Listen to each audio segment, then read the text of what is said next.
This is a quick review of the USL Web Extension.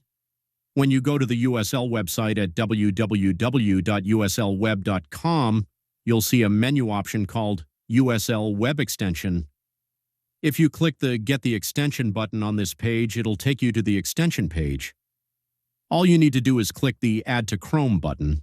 Click Continue to install the extension. It will then be on your toolbar.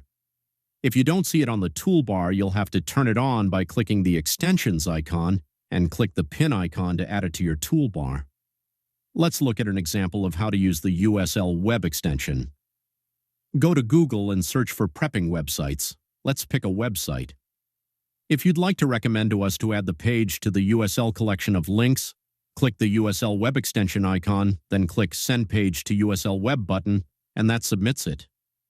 Once it is approved, it will show up in the main page on the Links page, and if you have the USL desktop application, it will also show up in your Links tab.